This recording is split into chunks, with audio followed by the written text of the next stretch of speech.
Segunda de Timoteo, capítulo 2, versículos del 14 al 26. Escribe Pablo: recuérdales estas cosas a todos y ordénales en presencia de Dios que dejen de pelearse por palabras. Esos altercados son inútiles y pueden destruir a los que los oyen. Esfuérzate para poder presentarte delante de Dios y recibir su aprobación. Sé un obrero, alguien que no tiene de qué avergonzarse y que explica correctamente la palabra de verdad. Evita las conversaciones inútiles y necias, que solo llevan a una conducta cada vez más mundana.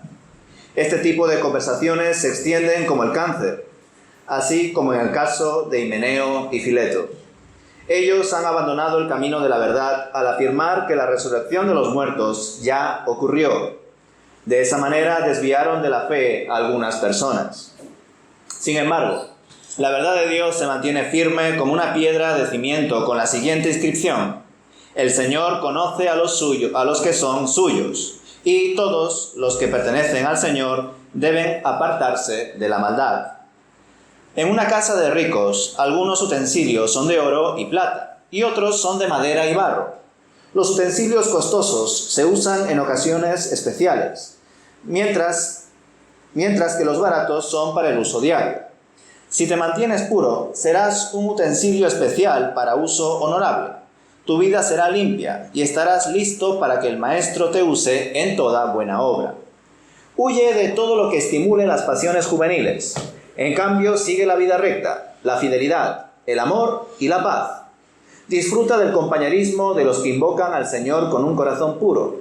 Te repito, no te metas en discusiones necias y sin sentido que solo inician pleitos. Un siervo del Señor no debe andar peleando, sino que debe ser bondadoso con todos, capaz de enseñar y paciente con las personas difíciles. Instruye con ternura a los que se oponen a la verdad. Tal vez Dios les cambie el corazón y aprendan la verdad. Entonces entrarán en razón y escaparán de la trampa del diablo, pues Él los ha tenido cautivos para que hagan lo que Él quiere. Pues hasta aquí el capítulo 2, hermanos.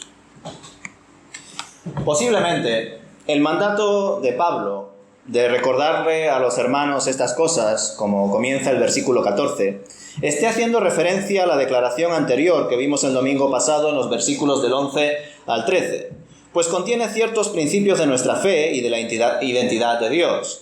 Y resulta lógico resaltar estas cosas ante la exhortación que leemos a continuación, ya que se da a entender que varios miembros de la Iglesia han caído en descrédito, hablando de cosas sin sentido, expresando así su insensatez y siendo de tropiezo para otros hermanos que escuchan toda esa palabrería que no hace más que generar confusión, como veremos más adelante. En esta línea se vuelve a poner sobre la mesa el enorme interés del apóstol Pablo por el uso correcto del tiempo y, por supuesto, de la palabra.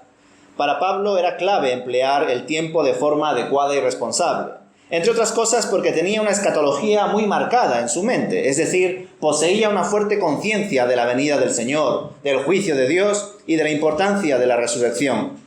Por eso insistía en que Timoteo no perdiese el tiempo ni permitiese que otros lo hiciesen en la comunidad. No había cabida para las distracciones ni los malos entendidos, teniendo presente que Dios puede venir en cualquier momento.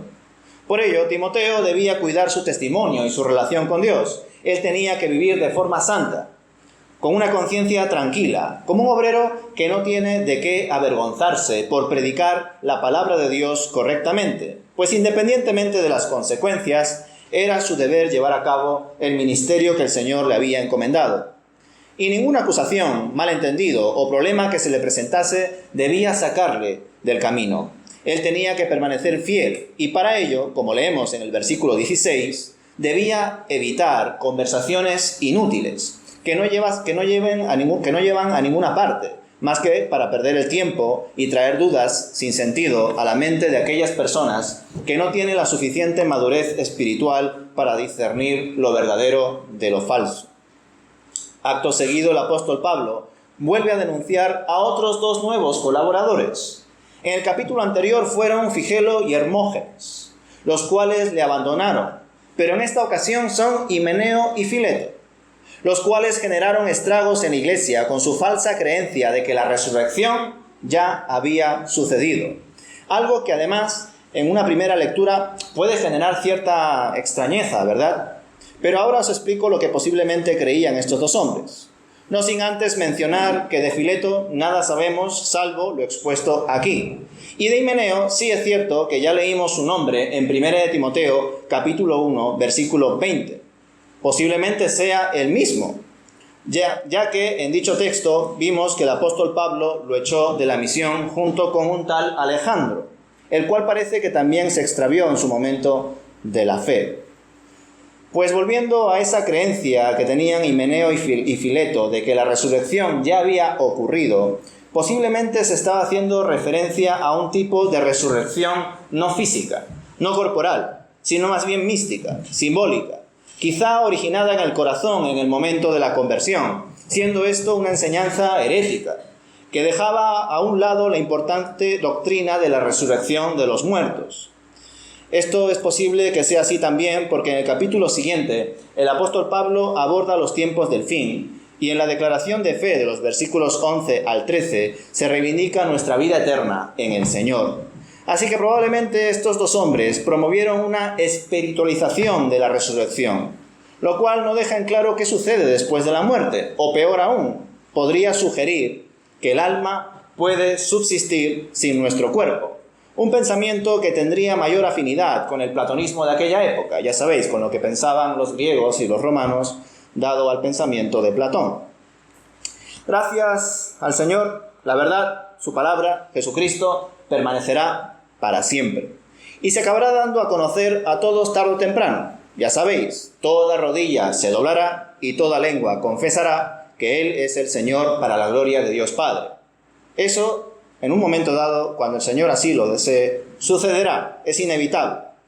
Así que pese a estas falsas doctrinas, la palabra del Señor y su Evangelio continuaron y continúan y continuarán hacia adelante. Ahora bien, muchas personas fueron confundidas por la mentira y no supieron guardar la verdad. Y esa realidad le preocupaba a Pablo en parte, pues él no quería que personas afines a la comunidad acabasen confundidas. Pero, por otro lado, tal y como vemos en el versículo 19, Pablo tenía la certeza de que la palabra de Dios se mantendría firme, que el Señor conoce a los suyos, y los que pronuncian su nombre deben de ser responsables y mantenerse puros. Pues ¿de qué vale decir Señor, Señor, si nuestro corazón está lejos del Señor y lo tratamos como cualquier cosa menos como el Señor? Es absurdo llamarle a Dios Señor y Padre y luego vivir a nuestra manera y no guardar nuestro corazón y nuestra relación con Él, ¿verdad? Por ello, cuando entendemos que nuestra vida entera le pertenece a Él, que vivimos para Dios y que debemos darle cuentas de todo, concluimos que nuestra razón de ser es mantenernos fiel a nuestro Padre, guardarnos santos para ser de utilidad a nuestro Señor, que es justo la enseñanza que aprendemos de la ilustración compartida por el autor en los versículos del 20 al 21, mostrándole a Timoteo que debe guardarse para lo importante, como un utensilio de oro o de plata, y no ser un utensilio corriente para uso común. Es decir, que Timoteo debía estar preparado para ser usado por Dios en la buena obra, y nosotros también debemos realizar esa labor, sobre todo si queremos una relación íntima con nuestro Creador, pues Él no puede mantener un vínculo con alguien que anda en la oscuridad. Él es luz y debemos andar en la luz también. Así que hagamos el esfuerzo de ser el vaso que Dios quiera usar y guardemos nuestra vida para la gloria de Dios. Pablo, consciente de ello y teniendo presente la juventud de Timoteo, le vuelve a exhortar como hizo en la anterior carta, para que siga teniendo cuidado de sí mismo. No sabemos si Timoteo estaba casado y tenía hijos, posiblemente era soltero. Ya sabéis que Pablo tenía en estima la soltería y el tener más tiempo para servir al Señor. Y además no se menciona en ningún momento a la familia de Timoteo, salvo a su madre y a su abuela, ¿recordáis? Así que por ello quizá es posible que Timoteo no tuviese familia en ese sentido, esposa e hijos. Y en esa línea es por lo cual el apóstol Pablo le exhorta diciendo que se aparte de esas pasiones juveniles, que huya de las pasiones juveniles y que se centre en los recursos que Dios nos da a través de su Santo Espíritu para invocarle adecuadamente con corazón puro. Y para mantener un corazón puro, también debemos guardar nuestros pensamientos, nuestro corazón, lo que vemos, escuchamos y hablamos. Por eso en el versículo 23 el autor vuelve a reiterar que no se debe perder el tiempo en pleitos y discusiones, pues contaminan nuestro ser, nuestro carácter y nuestra visión y no genera ningún tipo de bendición ni conclusión práctica. No nos lleva a nada. El panorama, por tanto, es claro. Hay mucha apostasía, herejías y desde luego confusión en esta comunidad, y un siervo de Dios no debe alejarse por esas corrientes, por esos engaños, por esas mentiras, no debe dejar confundirse por ellas, sino que más bien debe enseñar con bondad para que más personas conozcan la verdad y sean transformadas por Dios y se arrepientan si es la voluntad del Señor. Solo de esa manera nos podemos salvar, solo de esa manera podemos acceder al conocimiento pleno de Dios, al conocimiento pleno de la verdad. Pues aquellos que viven alejados de Dios, sin arrepentimiento ni conciencia de la realidad, están bajo las telarañas del enemigo, están perdidos, cautivos a su voluntad, y su situación es tan lamentable que ni siquiera desean la libertad, pues no entienden que son esclavos del mal. Viven en una cárcel de cristal, en una falsa libertad, no ven los barrotes y se piensan que están viviendo bajo sus propios criterios. Y no se dan cuenta que son movidos por los hilos del maligno, o como diría Pablo, por el lazo del diablo. Y por supuesto, por el sistema que él mismo ha construido, llamado mundo.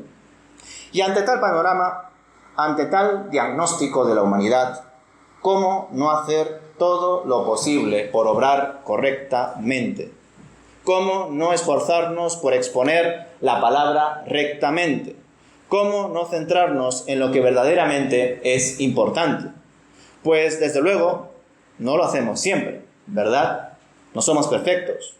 No creo que alguno piense que lo sea.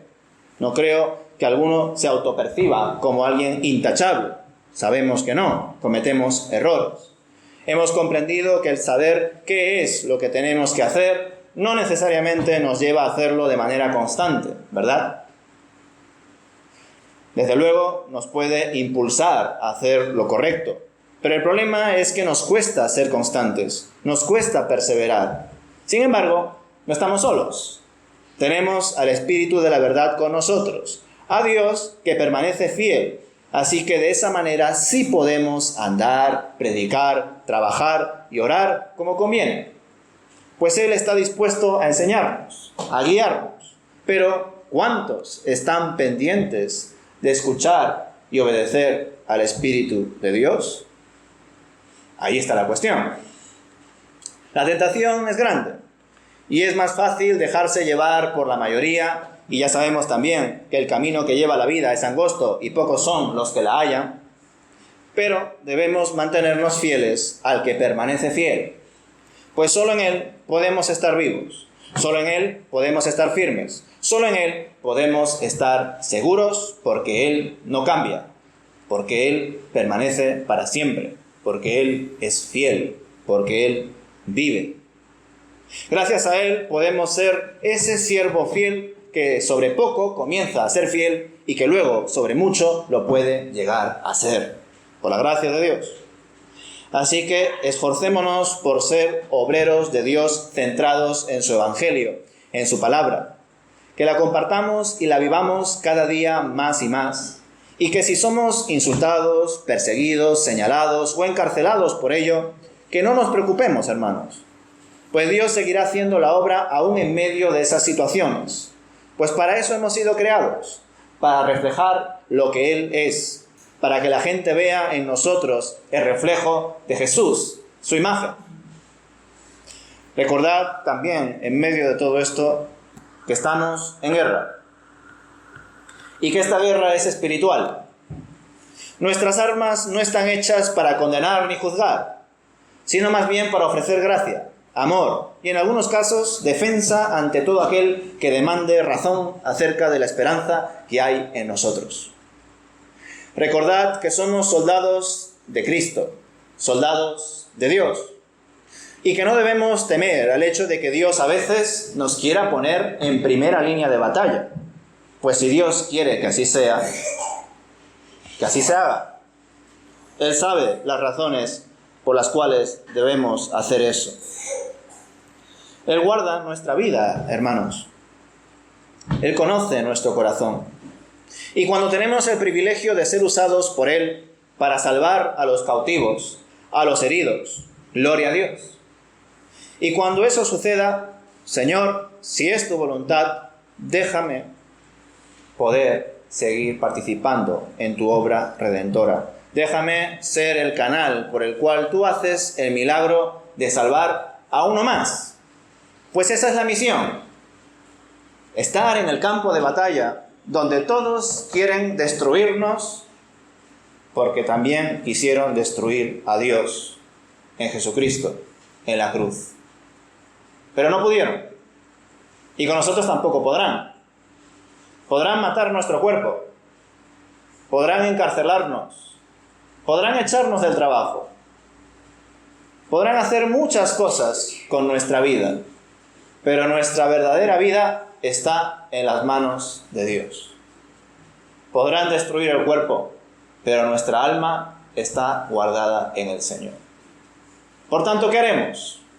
Seguiremos capacitándonos, centrados en Cristo, poniendo nuestras vidas en sus manos para que Él la invierta como Él quiera, porque Él sabe, o intentaremos guardar nuestra vida, huiremos como los compañeros que vimos en el capítulo 1 que abandonaron a Pablo, o peor aún, empezaremos a pensar a nuestra manera, según nuestros criterios, manipulando la palabra de Dios como estos compañeros que aparecen aquí en el capítulo 2. O quizá seamos como los de la casa de Onesíforo, o como Timoteo, o como Pablo, y tantos siervos de Dios que se mantuvieron fieles al Señor pese a las consecuencias difíciles por las cuales pasaron. ¿Qué haremos, hermanos? ¿Cuál es nuestra razón de ser? ¿Cuál es nuestro sentido de la vida? Pues creo que es vivir para Dios, servirle al Señor, hacerlo hasta el final. Y si Dios nos permite ser usados para que otras personas que están presas, que están cautivas, puedan ser libres, puedan ser salvas, pues gloria al Señor. Que si ojalá incluso nos da la bendición de que esas personas necesitadas sean salvadas por Él, no por nosotros. A través de nosotros puede ser, pero no por nosotros. Y que además sean personas afines, cercanas, de nuestro círculo de amistades, familiares. ¡Wow! ¡Gloria a Dios! Pero si no es así, hermanos, sigamos adelante sirviendo en los intereses del reino de Dios. Él es el Señor, Él es nuestro Padre, Él es el soberano, Él es el Rey. Por tanto, que Él mande, que Él nos guíe. Y qué bueno saber que Él así lo hará. Y que aquellos que estamos dispuestos a que eso ocurra, lo veremos también en primera línea. Lo veremos tarde o temprano. Porque es Él, hermanos, el que añade a la iglesia los que deben ser salvos. Así que sigamos adelante, hermanos. Aprendamos de Timoteo y de Pablo. Sigamos compartiendo el Evangelio y viviendo conforme al Evangelio y no nos avergoncemos por ello. Aunque a veces hay gente que no nos entienda, o incluso personas que nos traten de locos, o de ignorantes incluso, o que se rían de nuestra fe en tantos eventos, ¿verdad? A lo largo de este año, ¿cuántas cosas habrán dicho en contra de Dios? Tanto en privado como en público, ¿verdad? Pero no tenemos de qué avergonzarnos porque sabemos que la palabra de Dios, su evangelio, tiene poder para salvar a aquel que crea. Así que en ello debemos aferrarnos y guardarnos como esos vasos que son usados para intereses, para funciones que son honrosas, es decir, para el plan de Dios. Que el Señor nos ayude también en ese sentido a vivir más santos a ser más perfectos como Él es perfecto. Y qué mejor momento también que las vacaciones o el verano, en general, ¿verdad? Donde suele haber menos actividad, donde se puede hacer más autocrítico, donde desde luego muchos, incluso creyentes, pueden hacer exactamente lo mismo que hacen aquellos que no son creyentes. Intentar echar todas sus cargas, pues viviendo de ciertos placeres que cada uno, según su presupuesto, se pueda permitir. Pero nosotros tenemos algo que es mucho más importante. Nosotros tenemos a alguien que verdaderamente nos da descanso y paz. Que por supuesto podemos hacer muchas actividades recreativas. Pero si el mundo está como está, es porque verdaderamente las vacaciones no son suficientes para nadie. Porque lo que verdaderamente necesitamos todos no son unas buenas vacaciones. Es ser llenos del Espíritu de Dios. Eso es lo que verdaderamente necesitamos. Y vivir para Dios. Hasta que Él así lo considere. Amén. Amén.